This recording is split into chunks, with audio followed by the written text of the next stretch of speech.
সূরা বাকারা রুকু 19 অনুবাদ। হে ঈমানদারগণ, যারা ঈমান এনেছে, তোমরা সাহায্য প্রার্থনা করো ধৈর্য ও সালাতের মাধ্যমে।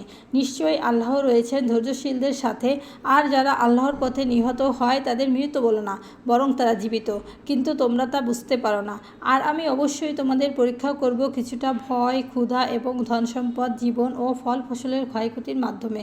তবে সুসংবাদ দাও ধৈর্যশীলদের, যারা তাদের উপর যখন কোনো বিপদ আপতিত হয় তখন বলে, আমরা তো আল্লাহর জন্যই এবং আমরা সবাই অবশ্যই তার কাছে ফিরে যাব।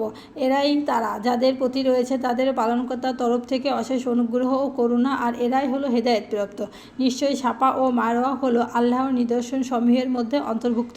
সুতরাং যে কেউ কাবাঘরের হজ বা ওমরা পালন করে তার পক্ষে এই দুটির মধ্যে প্রদক্ষিণ করাতে কোনো পাপ নেই।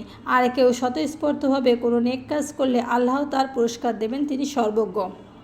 আমি যেসব স্পষ্ট নিদর্শন এবং হেদায়েত মানুষের জন্য নাজিল করেছি কিতাবে, তা বিস্তারিত বর্ণনা করার পরও যারা তা গোপন করে তাদের আল্লাহ অভিশপ্ত দেন এবং অন্যান্য অভিশপ্তকারীরাও তাদের অভিশপ্ত দেন। কিন্তু যারা তওবা করে এবং নিজেদের সংশোধন করে আর সুস্পষ্টভাবে যা গোপন করেছিল তা ব্যক্ত করে, এদেরই তওবা আমি কবুল করি। আর আমি তো পরম তওবা কবুলকারী, পরম দয়ালু।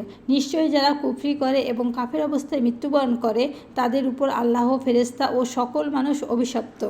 চিরকাল তারা অভিশপ্তের মধ্যে থাকবে। তাদের শাস্তি কখনো হালকা করা হবে না, আর তাদের কোনো বিরামও দেওয়া হবে না।